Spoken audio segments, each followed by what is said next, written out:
बिस्मिल्लाहिर्रहमानिर्रहीम। अस्सलाम वालेकुम।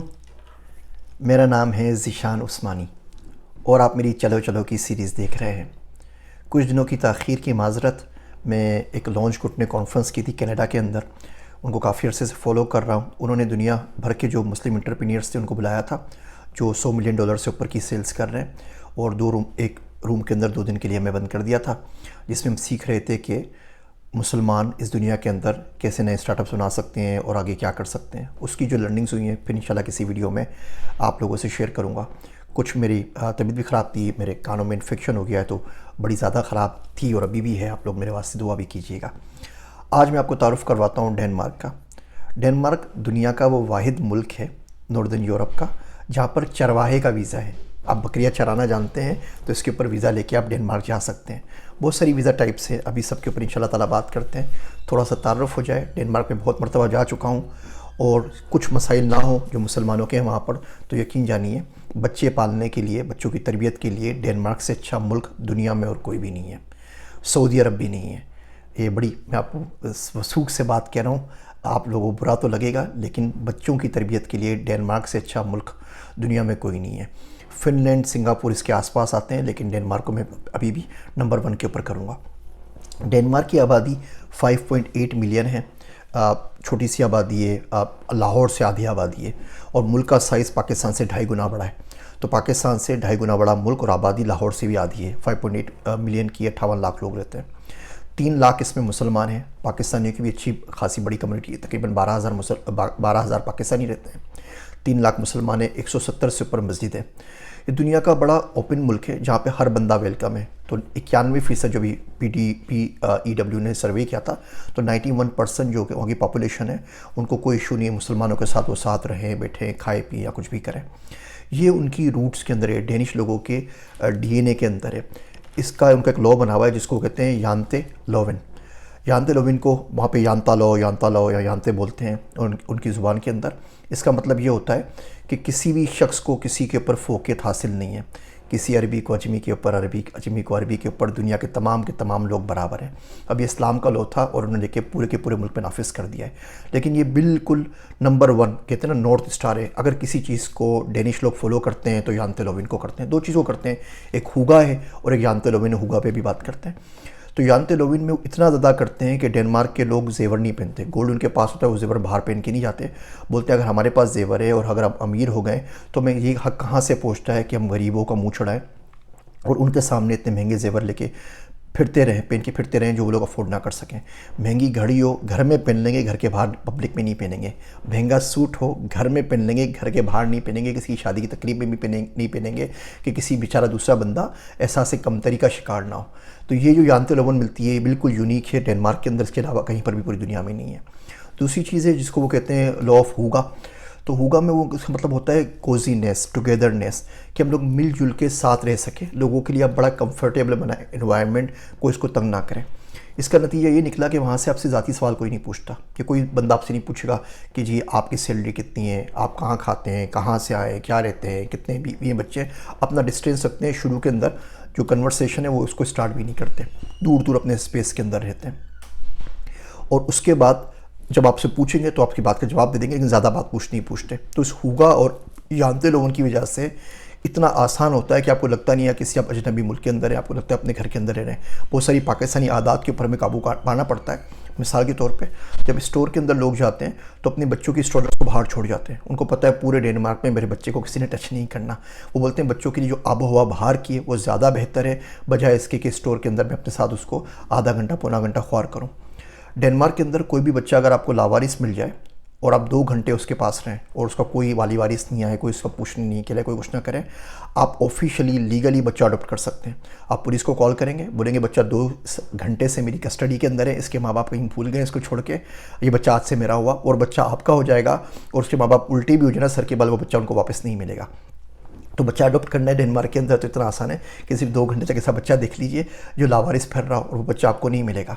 हमारे मुल्क में नहीं है जहाँ पे हम रोज़ खबरें पढ़ते हैं और फिर रात भर की नींदें ख़राब हो जाती हैं कि 4 साल का बच्चा टंकी में डूब के मर गया, 3 साल के बच्चे को गटर में किसी ने फेंक दिया, 5 साल का बच्चा स्कूटर से गिर के मर गया। ये वाली हरकतें वहाँ पे नहीं होती। ये हरकतें वहाँ होती तो पूरा का पूरा मुल्क जेल के अंदर होता। कोपनहेगन इसकी राजधानी है, दारुल हुकूमत है। मैं गया था वहाँ पे कोपनहेगन बिजनेस स्कूल से समर में ब्लॉकचेन का कोर्स करने के लिए। आप भी वो जो कोपनहेगन बिजनेस स्कूल है CBS, उसकी वेबसाइट पे जाके समर का स्कूल कर सकते हैं ब्लॉकचेन का। फ्री के अंदर था, उल्टा उन्होंने मुझे कोई 1000 करोन दिए थे। डेनिश करोन जो है उनकी करेंसी है, पाकिस्तानी 40 रुपये के बराबर है, यानी कि एक डेनिश करोन के पाकिस्तानी 40 रुपये आएंगे। और US डॉलर में कोई 7.11 आते हैं, तो एक US डॉलर का कोई 7 करोड़ हमें मिले थे। तो फ्री के अंदर है, और आप फ्री में जाके पढ़ लें, ऊपर से 1000 करोड़ आपको उल्टा देते भी हैं, तो 200 तकरीबन 150-200 डॉलर बन जाते हैं आपको। तो वो कोर्स करने आए, तो वहाँ पे मैंने वो WFF के साथ काम किया था। वो जो बड़े वाले भैंसे होते हैं ना, जिसको बाइसन कहते हैं, उनके अंदर हमने टैगिंग की थी और उसको ब्लॉकचेन पे डाला था। उसकी हर्ड मूवमेंट को हम चेक करते थे कि अभी इधर जा रहे हैं, अभी इधर जा रहे हैं, ताकि हम कर सकें कि जो ग्रास है वो किस तरीके से कहाँ पे इनको प्रोवाइड करनी है। बिकॉज जिस खेत के ऊपर ये हर्ड्स भागते हैं, बाइसन के इतने मोटे मोटे भैंसे होते हैं, तो वहाँ पे अगले साल खेती बड़ी अच्छी होती है, ज़मीन को बहुत ज़्यादा जरखेज़ बनाते हैं। तो हम बाकायदा उनको प्लान करते थे किस तरीके से उनको हमने पूरे के पूरे डेनमार्क के अंदर चक्कर लगवाने कि हमारी जो ज़मीन हो ज़्यादा से ज़्यादा अच्छी हो जाए। इस पर काम किया था, आप भी कर लीजिए। डेनमार्क बहुत ज़्यादा इंटरेस्टिंग मुल्क है। डेनमार्क से तारुफ तो बचपन में हो गया था। उस वक्त तो हमारे ज़माने में बचपन में इंटरनेट होता नहीं था, लेकिन मुझे बचपन से आदत है नोबेल प्राइज़ विनर्स को पढ़ने की। तो कोई 14 नोबेल प्राइज़ विनर्स हैं जो डेनमार्क से निकले हैं। नील बोहर है। नील बोहर इंटरेस्टिंग इसलिए भी है कि नील बोहर को भी नोबेल प्राइज़ मिला, उसके बेटे को भी मिला। ऐसे बहुत सारे लोग हैं कि बाप बेटा को भी मिले, बहन भाइयों को मिले, बीवी शोहर को मिले, माँ बेटी को मिले। जैसे वो मादाम क्यूरी है, उसकी मूवी आई थी ज़बरदस्त, वो आप देख लीजिए, 2 दिन तक रोते रहेंगे। तो मादाम क्यूरी को मिला, मादाम क्यूरी को अपने हस्बैंड के साथ मिला, बाद में उनकी बेटी और दामाद को भी मिला नोबेल प्राइज़। हम लोग पता नहीं ज़िंदगी में क्या झक मार रहे हैं, बाकी दुनिया सारी की सारी काम कर रही है। डेनमार्क ने दुनिया को बहुत सारी चीज़ें दी। अब वो लीगो ब्रिक्स करते हैं, तो लीगो ब्रिक्स से लीगो लैंड है, वो डेनमार्क से स्टार्ट हुआ। डेनमार्क ने की लीगो छोटी सी कंपनी है, इन लोगों ने 500 बिलियन 500 अरब लीगो ब्रिक्स अभी तक दुनिया को भेज दिए। हम लोग बात करते हैं डिज्नी वर्ल्ड की, यूनिवर्सल स्टूडियोज़ की, थीम पार्क की, अम्यूज़मेंट पार्क की। ये amusement park, theme park Denmark ने दुनिया को दिए। पहला अम्यूज़मेंट पार्क बेकिन के नाम से 1583 में कहीं खुला था, 440 साल पुराना है। टिवोली गार्डन्स है, वो 1843 में खुला था, 180 साल पुराना है। तो जो हम आज के लिए बात करते हैं अम्यूज़मेंट पार्क की, वो डेनमार्क 440 साल पहले करके फेंक चुका है। डेनमार्क के साथ ही कोपनहेगन से कोई 20 किलोमीटर दूर एक छोटा सा शहर, उसका नाम है फ्री टाउन क्रिस्टियाना। हुआ क्या, वहाँ के लोगों ने सोचा कि यार हमें अपना कुछ करना चाहिए, छोटी सी कम्युनिटी बना लेते हैं। तो जो होमलेस लोग थे, हिप्पीज़ जिसे कहते हैं वहाँ पर, उन्होंने एक पुराना आर्मी की कोई बैरक्सी हेडक्वार्टर था जो अबेंडन था, उसके ऊपर कब्जा कर लिया। मैं डेनमार्क की बात कर रहा हूँ, पाकिस्तान की बात नहीं कर रहा हूँ। आप लोग मरवा मत दीजिएगा, चैनल ना बंद करवाइएगा मेरा, छोट क्लिप काट काट के। तो उन्होंने उसके ऊपर ओवरटेकिंग कर लिया, उसको ओवरटेक कर लिया। और उसके बाद उन्होंने क्या बोला, उन्होंने बोला कि हम यहाँ लोग यहाँ पे रहेंगे। और वहाँ पे कोई रूल्स नहीं है। अगर आप चाइना उसके अंदर जाएँ, क्रिस्टियाना के अंदर टाउन में होकर आए हूँ, बड़ा खूबसूरत है। तो पहली चीज़ तो ये कि वहाँ पर कोई पुलिस नहीं है। दूसरी चीज़, वहाँ पे भागना मना है। अगर आप भाग रहे हैं तो बोलते हैं किसी चीज़ से डर के भाग रहे हैं, और डर का हमारे इस क्रिस्टियाना के अंदर कोई अमल दखल नहीं है, तो डरेगा कोई भी नहीं। वहाँ पे आप कोई तस्वीर नहीं खींच सकते किसी भी किस्म की, वहाँ पे कोई गन्स नहीं ले आ सकते, नाइफ़ नहीं ले आ सकते, छुरी नहीं ले आ सकते। तो अगर आप जाएगा बीबी कोपनहेगन तो इधर ज़रूर जाइएगा। और फिर आप वहाँ से बाय रोड बराबर में आपके पास जर्मनी है, नॉर्वे है, स्वीडन है, तो बाय रोड आप इन कंट्रीज़ के अंदर भी जा सकते हैं। इसके अलावा तो आपको अम्यूज़मेंट पार्क दिए डेनमार्क ने, और डेनमार्क ने आपको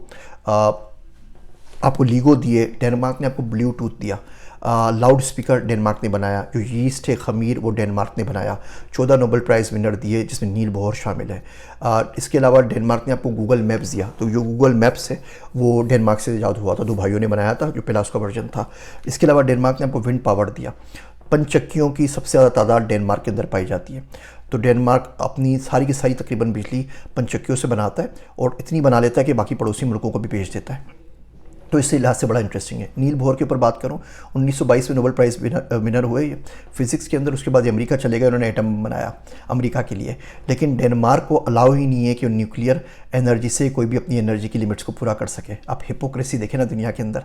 खैर, हिपोक्रेसी में हम लोग कहाँ कम हैं। जब मैं डेनमार्क में गया तो उस वक्त पाकिस्तान में ना मुजाहरे हो रहे थे, वो डेनिश कार्टून्स के ऊपर वो जलाव कर रहे थे, घेराव कर रहे थे, जो कुछ भी कर रहे थे। नाराज़गी अपनी जगह पे थी, जो कुछ अमल कर रहे थे वो कच्ची बात थी। तो खैर मैं भी उससे बड़ा अफसरदा था कि यार ये हर बंदा के मुसलमानों को कोई छेड़ता है, कोई आके स्वीडन में कुरान जला देता है, कोई डेनिश कार्टून बना देता है, क्या मुसीबत में। तो वहाँ पर जब मैं गया तो कोपेनहेगन, तो मुझे इन्विटेशन आया, तो मैं वहाँ की पाकिस्तानी एम्बेसी चला गया। क्या थे एम्बेसी का नाम, हाँ, सैयद जुल्फ़िकार गर्दीसी साहब थे। अल्लाह पाक ने मुझे बड़ी अच्छी याददाश्त दी है। तो वो थे वहाँ पे, तो उन्होंने वहाँ पे अनीता लार्शे के नाम से एक डेनिश सिंगर को बुलाया हुआ था। वो पंजाबी गाने भी गाती, उनको पंजाबी उन्होंने कहीं से सीख ली। तो वो पंजाबी गानों के ऊपर, वो गाने बाई जो इंडियन थे, उसके ऊपर डांस कर रही थी, ठुमके लगा रही थी, और हमारे वो गर्दीजी साहब उसके साथ तस्वीरें खिंचवा रहे थे। तो यहाँ पूरा मुल्क जल रहा था, जलाओ घेराव पथराव हो रहा था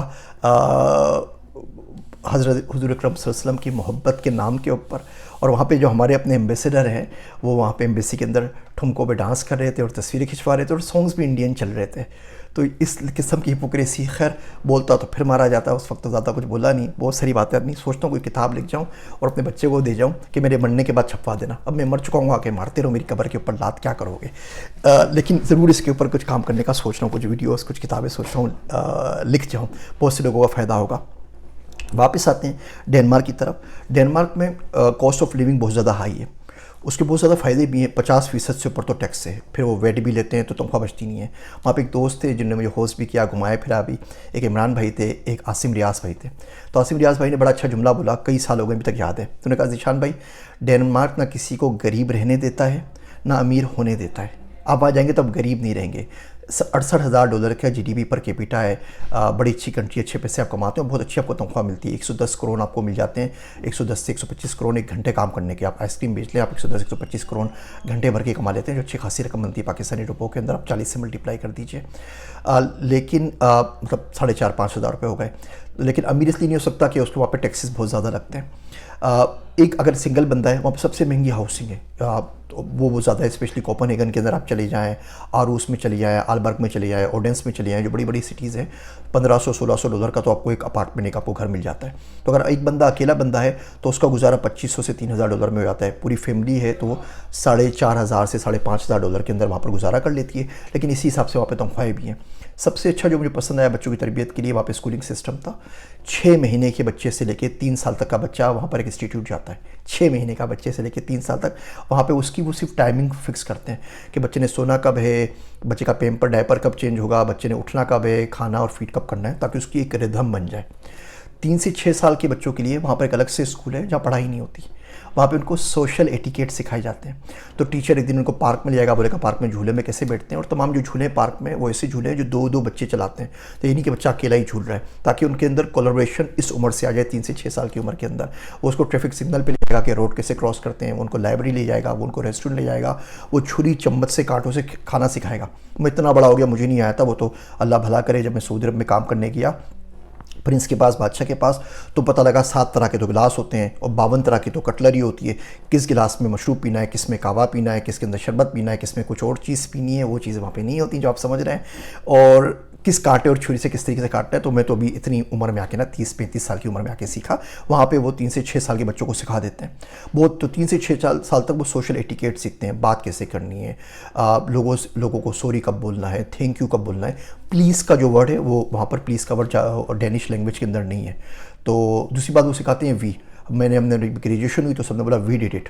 तो आई डिड इट का कंसेप्ट ही नहीं है, हर चीज़ वी से स्टार्ट होती है। और 3 से 6 साल की उम्र में जितने समाजी अखलाकियात है वो सारे के सारे ये डेनिश लोग सिखा देते हैं। और उसका मैंने करिकुलम पढ़ा है, वो अनबिलीवेबल है। जो हम करिकुलम के ऊपर काम कर रहे हैं, KG वाली किताब के ऊपर, वो तमाम चीज़ें अभी KG की आ गई, पहली की किताब इस महीने आ रही है, फिर इंशाल्लाह दिसंबर तक 2nd ग्रेड की किताब आ जाएगी। चाहता हूँ ज़िंदगी अल्लाह दे तो मैं ये KG से लेकर 12 क्लास तक की 13 किताबें ज़िंदगी में लिख के मर जाऊँ।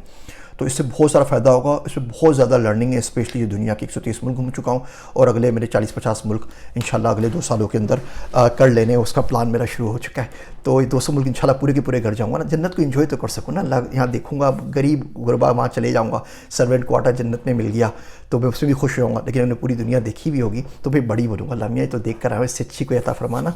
तो एनीवे, तो वो उसमें तमाम लिख दी है। उसमें आप जो चाहे मुझे बोलते रहें, जितने ताने मारते रहें, जो चाहे करते रहिए। ताने भी अब तो नए नहीं है ना हमारे पास, तानों के ऊपर आखिर में बात करते हैं। अभी वापस डेनमार्क के ऊपर आते हैं। तो फ्री टाउन क्रिश्चियन है वो बहुत ही ज़बरदस्त है। आप जाएँ, यहाँ पे आपको जो PR है वो 8 साल बाद मिलती है। बाकी मुल्कों में 5 साल बाद मिल जाती है, यहाँ पे 8 साल बाद मिलती है। फेरो आइलैंड, ग्रीनलैंड, इसमें कोई 400 से ऊपर आइलैंड हैं, उसमें बहुत सारे में तो कोई बंदा नहीं रहता। लेकिन फेरो आइलैंड और ग्रीनलैंड को इन्होंने अभी आज़ादी दे दी है, तो वहाँ पे अलग इमिग्रेशन होती है। मिसाल के तौर पर फेरो आइलैंड के ऊपर ख़वातीन नहीं है, तो वहाँ पर आबादी का तनासुब गिर रहा है। अभी रिसेंटली उन्होंने बहुत सारी ख़वातीन को बुलाया फ़िलिपाइंस से और थाईलैंड से, ताकि आबादी बढ़ सके। तो अगर आप सिंगल खातून है, पाकिस्तान में रहती लेती हैं तो बहुत आराम से आप फेरो आइलैंड चले जाइए, वहाँ पर मुसलमान कोई ढूंढना पड़ेगा, आपकी शादी हो जाए तो आराम से रह सकते हैं, आपको गवर्नमेंट वहाँ की परमानेंट रेजिडेंसी दे देगी। आप तलाक़ याफ्ता हैं, बेवा हैं, आपकी उम्र बड़ी हो गई है, बालों में चांदनी आ गई है, कोई शादी का कोई रिश्ता नहीं आया, तो फेरो आइलैंड या ग्रीनलैंड चले जाइए। प्लीज़ का वर्ड उनकी ज़बान के अंदर नहीं है, मैं आपको बता चुका हूँ। दुनिया का ओल्डेस्ट फ्लैग है, 1219 में इनका झंडा बना था, वो जो उनका वो स्क्वायर किस्म का झंडा है, और वो अभी तक चल रहा है। और इस मुल्क के अंदर बाय लॉ आप किसी भी किस्म का कोई झंडा नहीं लहरा सकते। आप किसी भी किस्म का कोई झंडा लहराएंगे, उठा के पुलिस आपको ले जाएगी। ये बात मुझे बहुत ही ज़्यादा पसंद आई। पाकिस्तान में तो कोई 362 किस्म के झंडे हो गए, हर पार्टी का अलग है, हर रिलीजियस जमात का अलग है। पाकिस्तान उसमें बेचारा कहीं गुम हो गया है, ये बात बड़ी पसंद आई। हमारे नादरा पे जो हमारा नंबर होता है, शनाख्ती कार्ड नंबर, वो भी हमने यहीं से डेनमार्क से लिया है। इनके पास सिविल रजिस्ट्रेशन नंबर होता है, पीले रंग का कार्ड होता है, वही आखिर का नंबर अगर ओड है, विन है, तो आप मेल या फीमेल हैं, शुरू के 4 आपका सिटी बताते हैं, आपकी सिटी से हैं, वो अगर आपको मिल जाता है तो आपके लिए हेल्थ केयर भी फ्री हो जाती है, आपके लिए पढ़ाई भी फ्री हो जाती है। अगर आप 18 से 24 साल के दरमियान हैं तो गवर्नमेंट आपको $900 आपको देती है पर मंथ कि भैया आराम से पढ़ लो, टेंशन में ना लो कि तुम फाइवर पे जाके लोगो बना बना के बेच रहे हो, आराम से सुकून से पढ़ लो। ये तुम्हारे फॉर्मेटिव ईयर्स हैं, इसमें तुम्हारी एजुकेशन की जो है ना असल बुनियाद पड़ेगी। यहाँ से सही सीख गए तो आगे जाके कोई हमारे लिए बड़ा काम कर सकोगे, कोई इजाज़त कर सकोगे, कोई लीगो खोल सकोगे, कोई नोबेल प्राइज़ ला सकोगे। नोबेल प्राइज़ पर इंटरेस्टिंग बात बताऊँ कि जेम्स फ्रैंक और नील बोहर, इनके पास दोनों के पास नोबेल प्राइज़ था। ये गोल्ड का बड़ा सारा होता है, आपको पता है, कोई सा 23 कैरेट गोल्ड का होता है। तो 1940 में जब नाजीज़ ने हमला कर दिया तो उन्होंने रूल बनाया हुआ था कि no gold will leave Germany. इनके पास गोल्ड था, वो वहाँ से उठा के लेकर आए थे। तो अब वो यहाँ पर आ गए। अब लोग करें क्या, पकड़े जाते तो डेथ वारंट थे, पक्की कैपिटल पनिशमेंट थी, वो दोनों के दोनों नोबेल प्राइज़ विनर्स को टांग देते। तो उन लोगों ने क्या किया, जब वो मार्च करते हुए आ रहे थे तो उन्होंने उसको केमिकल के अंदर डिसॉल्व कर दिया। अब जो गोल्ड है वो बदतमीज़ है, वो इतना स्टेबल होता है, वो किसी चीज़ में डिसॉल्व ही नहीं होता। तो खैर वो उनके पास एक केमिस्ट का बंदा था, उनकी लैब में काम करता था, नील बोहर इंस्टीट्यूट है थ्योरेटिकल फिजिक्स का, वहाँ पर दुनिया जाती है। आप भी पढ़ने के लिए फिजिक्स में तो ज़रूर जाइए, वहाँ पर one of the best in the world. तो जिस बंदे ने किया ये काम उसको भी बाद में नोबेल प्राइज़ मिल गया। तो उन्होंने क्या किया, उन्होंने एक्वारिजिया बनाया। तो उसमें उन्होंने एक नाइट्रिक एसिड लिया और 3 हिस्से उन्होंने हाइड्रोक्सिड लिया, हाइड्रोक्लोरिक एसिड लिया। तो उसमें वो पूरा का पूरा जो गोल्ड था वो डिसॉल्व हो जाता है। तो उन्होंने 2 नोबेल प्राइज़ के जो अपने कॉइन्स थे वो डिसॉल्व कर दिए गए। अब दुनिया की बात करें और देखें, पढ़े लिखा आदमी जो है उसको ज़िंदगी भर हर जगह बेचारे को परेशानी है। तो 2 नोबेल प्राइज़ ऐसे हैं जो बाकायदा ऑफिशियली खुद नोबेल साइंटिस्ट ने अपने हाथों से डिसॉल्व कर दिए थे, वरना उसके लिए डेथ वारंट थे। वो ज़मीन में खोदता, नाजी खोद के निकाले तो बेचारा वैसे ही मर जाता। डेनिश कुकीज़ आपने खाई होंगी, डेनिश के बिस्किट बड़े मशहूर हैं। पेस्ट्रीज़ के बारे में मुझे लग रहा है जो पेस्ट्री, डेनिश पेस्ट्रीज हम पेस्ट्रीज़ कहते हैं और खाते हैं, वो असल में वियना में बनी है। वो ऑस्ट्रिया में जब किया था वहाँ पे ये कलई खुली जिसको दुनिया अभी डेनिश पेस्ट्रीज़ के नाम से जानती है। चाइना टाउन आप ज़रूर विजिट कीजिएगा। एक बड़ा इंटरेस्टिंग कल्चर वहाँ पे और है कि वहाँ पे अगर आपकी उम्र 25 साल हो जाए और आपकी शादी ना हुई हो तो आपके ऊपर वो सिनेमन की बरसात करते हैं, वो छिड़काव करते हैं उसका, दालचीनी का। आप पूरे के पूरे दालचीनी के अंदर ब्राउनिश हो जाते हैं। इसका सोसाइटी में कोई बदतमीज़ी नहीं करता है, बड़ा फन तरीके पे करते हैं। होता रहता है, पहले वो स्पाइस ट्रेडर्स जो थे, जो स्पाइसेस की, मसाला जात की ट्रेडिंग करते थे, वो सफ़र में इतना मसरूफ़ रहते थे कि उनको शादी का टाइम ही नहीं मिलता था। तो अगर आप डेनमार्क में और आपकी उम्र 25 साल हो गए, आप लड़के हैं या लड़की हैं, तो वो सारे के सारे दोस्त मिलकर आपके ऊपर स्पाइसी आँख में चली आती है तो सिनेमन की बरसात के ऊपर करते हैं। उसकी बड़ी बड़ी प्यारी प्यारी पिक्चर्स होती हैं। अगर आपने और इंटरेस्टिंग चीज़ जाननी है, पीटर मेडसन था, अल्लाह का बंदा, भी उसको पूरी ज़िंदगी की भर के लिए जेल हो गई डेनमार्क के अंदर। उसने अपने घर में रहते हुए $2 लाख में आबदोज़ बना ली। उसने रॉकेट बना लिया, उसने पता नहीं क्या कुछ बना लिया, बिल्कुल मेड साइंटिस्ट था। फिर वो किम वाले जर्नलिस्ट थी, वो उससे मिलने के लिए, इंटरव्यू करने के लिए, उसको पता नहीं किस बात पे गुस्सा है, उसे टुकड़े कर करके उसके उसी आबदोज़ में रख दिए। खैर वो पकड़ा गया, लेकिन वो बंदे ने अपने घर में आबदोज़ बना के उसने समंदर में उतार दी। तो ये पीट मेडिसन की किम वाल की ज़रूर पढ़िएगा। अगर आपने हैंस क्रिश्चियन का नाम सुना हो, हैंस क्रिश्चियन एंडरसन, तो जितनी भी आप देखते हैं, आपने अगर ये फ्रोज़न देखिए, फंटासिया देखिए, लिटिल मरमेड का पढ़ा है, डकलिंग्स का पढ़ा है, ये सारी की सारी उसकी ज़्यादातर सारी कहानियाँ उसने लिखी हैं। वहाँ पे एक जगह भी ऐसी है जहाँ पे बोलते हैं कि मरमेड निकली थी, मैं गया, पत्थर के ऊपर मरमेड बैठी हुई थी, किसी इंसान की मोहब्बत में गिरफ्तार हो गई थी, वापस चली गई थी। जो मरमेड का है ये सारे का सारा जो कहानी है ये आपके पास डेनमार्क से आई। साइकिलों का भूत सवार है लोगों को डेनमार्क के अंदर। डेनमार्क में आपको पता है कोई माउंटेन नहीं है, लेकिन कोई 12,000 किलोमीटर का ना साइकिलिंग ट्रैक बना हुआ है। 50% लोग डेनमार्क में अपने काम के ऊपर, जॉब के ऊपर साइकिल चलाते हुए आते हैं। इनके पास दुनिया की पहली साइकिलिंग एम्बेसी भी है। डेनमार्क के अंदर कोई 18 लाख गाड़ियाँ हैं और 42 लाख साइकिल हैं। हर बंदा साइकिल चला रहा है, हर बंदा ही साइकिल चला रहा है। तो ये डेनमार्क का छोटा सा तारुफ था। इन तमाम चीज़ों के लिंक्स, तारुफ की जो चीज़ आपको सीखनी है, करनी है, वो सारे के सारे मैं आपसे शेयर कर लेता हूँ। अब हम बात करते हैं वीज़ा के ऊपर। डेनमार्क के अंदर बहुत सारी वीज़ाज़ हैं। इसमें सबसे अच्छी बात यह है कि डेनमार्क में बहुत सारे लोग जाते ही नहीं है। हर बंदा कनाडा जा रहा है, अमेरिका जा रहा है, फ्रांस जा रहा है, जर्मनी जा रहा है, तो कंपटीशन बहुत कम होता है। तो अगर आप डेनमार्क में जाना चाहें तो आपको वीज़ा आराम से मिल जाता है। दूसरी बात यह है कि डेनमार्क में लेबर सर्टिफिकेशन नहीं चाहिए। आप बोलते हैं आप किस चीज़ के अहल हैं, तो ये नहीं है कि उनको अखबार में इश्तार देना पड़ेगा कनाडा अमेरिका की तरह, जैसे अमेरिका में वन के ऊपर होता है कि भाई इस क्वालिफिकेशन बंदा हमारे पास एग्जिस्ट नहीं करता तभी बुला सकता हूँ बाहर से। ऐसा कुछ नहीं है। अगर आप काबिल हैं आप जा सकते हैं, आपको कोई लेबर सर्टिफिकेशन नहीं है। तीसरी और सबसे आसान बात कि आप ऑनलाइन अप्लाई कर सकते हैं। आपने किसी एम्बेसी नहीं जाना, कुछ नहीं जाना। वेबसाइट पर लिंक दे रहा हूँ, इन कैटेगरीज में कहीं पर भी आते हैं, आप ऑनलाइन वीज़े के लिए अप्लाई कर सकते हैं। पाकिस्तान में इस्लामाबाद में एम्बेसी भी है, वहाँ भी जा सकते हैं, लेकिन जो इनिशियल फेज़ में आप ऑनलाइन भी अप्लाई कर सकते हैं। इसमें एक है फास्ट ट्रैक वीज़ा ट्रैक, जिसमें अगर आपके पास स्किल है, आप क्वालिफाइड इनफ है, तो फास्ट ट्रैक में जा सकते हैं। $690 इसकी फ़ीस है मेरे ख्याल से, कोई 2500-2800 करोड़ बनती है। तो उसके अंदर आप लोग उसके लिए अप्लाई कर सकते हैं। दूसरा है इनके पास, उसका नाम है पे लिमिट, और उसकी भी लिमिट बहुत कम है। अगर आप $68,000 कि आपको जॉब मिल जाए डेनमार्क के अंदर, सिर्फ $68,000 की आपको जॉब मिल जाए, आप वीज़ा अप्लाई कर सकते हैं। अच्छा, इसमें ये नहीं कि एम्प्लॉयर अप्लाई करेगा, आपके बिहाफ पे जाएगा, लेटर भेजेगा, ऐसा कुछ नहीं है। सिर्फ और सिर्फ जॉब ऑफर होनी चाहिए। जॉब ऑफर आ गई $68,000 से, आप वेबसाइट के बजाय वीज़ा अप्लाई कीजिए। 2 हफ्ते के अंदर वीज़ा आपके पास आएगा। जो परमानेंट रेजिडेंस होगी 3 साल की या 2 साल की, आप उसके ऊपर डेनमार्क जा सकते हैं, जिसको पे लिमिट कहते हैं। वो तमाम वेबसाइट जहाँ से आप डेनमार्क में जॉब हासिल कर सकते हैं, जॉब्स इन डेनमार्क वगैरह जिस टाइप की, तमाम के तमाम लिंक्स दे रहा हूँ। अभी जाएँ, अभी अप्लाई करें। जॉब ऑफर आपके पास आ गई, आप सीधा ऑनलाइन जाके इस वेबसाइट पर अप्लाई कर सकते हैं। तीसरा है positive list. Positive list update होती है हर साल 1 जून को, 1 जुलाई को। तो अभी जुलाई के अंदर अपडेट हुई है, काफ़ी अपडेटेड है। वो बताती है 2-3 साल तक के लिए चीज़ें, में डिमांड इन लोगों की तमाम हमें लोग चाहिए। उसमें एक तो स्किल वर्कर हो गए, हाईली क्वालिफाइड बंदे हो गए, PhDs मास्टर्स हो गए। स्किल वर्कर का आपको स्किल आती है, इवन अनस्किल वर्कर भी है। इसमें आपको हर्ड्समैन की, चरवाहे की जॉब मिलेगी। आजकल उनको चरवाहे चाहिए। इनमें आपको फार्म मैनेजर्स की जॉब मिलेगी। आजकल जो भाई भी कैबिनेट मेकर की, अगर आप ये अलमारियाँ बना सकते हैं, बुक शेल्फ बना सकते हैं, तो उसकी जॉब है। हजाम की जॉब है, हेयर ड्रेसर की, कारपेंटर की जॉब है, बढ़ई की जॉब है, मोची की जॉब है। इन तमाम जॉब के लिए इनको बंदे चाहिए, बंदे ख़त्म हो गए। कंस्ट्रक्शन और फार्मर्स में तो बहुत ही ज़्यादा इनको बंदे चाहिए होते हैं जो इन तमाम चीज़ों के ऊपर काम कर सकें। और अगर सिर्फ छोटे आइलैंड पे, छोटे शहर में रह सकते हैं, तो कोई क्या ये बात है। आप इस वेबसाइट पे चले आइए, मैं आपको लिंक यहाँ पे दे रहा हूँ। पॉजिटिव लिस्ट भी देख लीजिए, और इसके अंदर स्किल भी देख लीजिए और स्किल भी देख लीजिए। इसके अलावा एक एम्प्लॉय PhD वीज़ा है। आप किसी भी यूनिवर्सिटी में अगर वहाँ पे जाते हैं, और डेनमार्क में बहुत सारी स्कॉलरशिप्स हैं और बहुत ही अच्छा एजुकेशन का उनका एनवायरनमेंट होता है। बहुत सादे से सुलझे हुए लोग होते हैं, बाइक साइकिल चलते हुए आते हैं। मेरा कोपेनहेगन बिजनेस स्कूल में 2 दफ़े गया, बाद में फेलोशिप के ऊपर और भी गया। बहुत अच्छा एक्सपीरियंस था। आपके पास PhD है, अल्लाह के वास्ते पाकिस्तान में आपको जॉब नहीं मिल रही, आप डेनमार्क में वो चाहिए। फिर इसके अलावा हमारे पास स्पेशल इंडिविजुअल्स होते हैं, हर्ड्समैन और फार्म्स के लिए पूरी की पूरी अलग कैटेगरी बनाई है। इन तमाम की वेबसाइट्स, तमाम के लिंक्स मैं आपको यहाँ पर दे रहा हूँ। उसके ऊपर आप अप्लाई कर दीजिए, और अब 2 से 4 हफ्तों के अंदर आप डेनमार्क पहुँच सकते हैं। आसपास में आपने अगर जाना है, स्वीडन में आपने जाना है, जर्मनी जाना है, नॉर्वे जाना है, उनकी सबकी मैं वीडियोस बना चुका हूँ। उनके लिंक्स भी यहाँ पे आपको दे रहा हूँ, आप उनको एक्सप्लोर कर सकते हैं।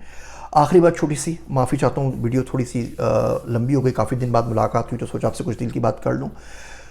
जो आप ताने मारते हैं ना कि यार ये इस्लामिक टच देते हैं और ये इस्लाम का नाम मत लिया करें और ये क्या करते हैं, ये ताने नए लेकर आए ना। अभी हम लोग पुराने हो गए हैं, तो सारे ताने के सारे ना, सारा पुलों से पानी गुजर चुका है कि जी आप तो ना, इस्लाम तो तलवार के ऊपर आया था और आप पता नहीं कौन सी बातें करते हैं। वो तलवार किधर है, वो लेकर आए, मैं उसको चूम लूँ ना। इस्लाम तो है ना, कम से कम तलवार के बस भी आया तो क्या मसला हो गया, उसी तलवार को चूम लेते हैं यार। आप इस्लामिक टच देते हैं ना, आपने इस्लाम को प्रोडक्टाइज कर दिया, प्रोडक्ट बना दिया और यूट्यूब पर बेचे जा रहे हैं। देखिए, प्रोडक्ट उस चीज़ को कहते हैं जिसकी माशरे में ज़रूरत हो, जिसके लोग पैसे दें और उसको ख़रीद सकें। अगर बेचना ही है तो इस्लाम से अच्छी चीज़ है ही क्या बेचने के लिए। अगर इस्लाम एक प्रोडक्ट है तो इससे अच्छी प्रोडक्ट यकीन जानिए इस पूरी कायनात में एग्जिस्ट नहीं करती, जो लोगों को ज़िंदगी का धारा चेंज कर सके, जो उनको अच्छा इंसान बना सके, जो उनको दीनों दुनिया सिखा सके, उनको जन्नत के अंदर ले आ सके। पूरी दुनिया जल रही है, मर रही है, तो इस्लाम को आप प्रोडक्ट मानते हैं तो इससे अच्छी यकीन जानिए प्रोडक्ट बेचने के लिए कुछ नहीं है। आपको भी बेचनी चाहिए। जितने लोग आपको मिले, जितने मौलवी साहब मिले, पढ़े लिखे स्कॉलर्स मिले, उन्हें सबको छोड़ के इस्लाम बेचना शुरू कर दें। बहुत काम किए। वो 500 बिलियन लीगो ब्रिक्स बेच सकते हैं, हम यूट्यूब के ऊपर आके इस्लाम की बात नहीं कर सकते। तो बहरहाल ये ताने आपके पुराने हो गए, नए ताने लेकर आइए। मेरे वास्ते दुआ कीजिएगा। मेरे ये तो कान की मेरी ना वो समात बिल्कुल चली गई, यहाँ से बिल्कुल सुनाई नहीं दे रहा है। डॉक्टर ने बोला 7-8 दिन लगेंगे, आपको कोई बहुत बुरा वायरल इन्फेक्शन हो गया है और ये कान भी आधा गायब हो चुका है। तो दुआ कीजिए अल्लाह मुझे शिफा अता फरमाए, ताकि मैं आप लोगों के लिए ज़्यादा वीडियो बना सकूँ। ये वीडियो थोड़ी सी निस्बतन लंबी थी बाकी वीडियोज़ के मुताबिक। अगर आप चाहते हैं कि मैं इस तरह डिटेल वीडियो बनाऊँ किसी कंट्री के बारे में तो मुझे ज़रूर बताइएगा। अगर आपको वही 10 मिनट वाला जो छोटा फॉर्मेट है वो पसंद है तो मुझे कमेंट में ज़रूर बताइएगा। इंशाअल्लाह ताला आपके लिए मैं बहुत कम्प्रिहेंसिव वीडियो लाने वाला हूँ सऊदी अरब के ऊपर। उससे अच्छी वीडियो आपको दुनिया में सऊदी अरब के ऊपर कम से कम कहीं नहीं मिलेगी कि वहाँ पे बंदा कैसे जॉब करता है और कैसे आ सकता है। Please stay tune. आप चाहें अगर आपको कंटेंट फ़ायदा दे रहा है तो सब्सक्राइब भी कर लीजिए। अल्लाह आप लोगों से राज़ी हो। मेरे वास्ते दुआ कीजिएगा। मैं हूँ आप सबका ज़ीशान उस्मानी।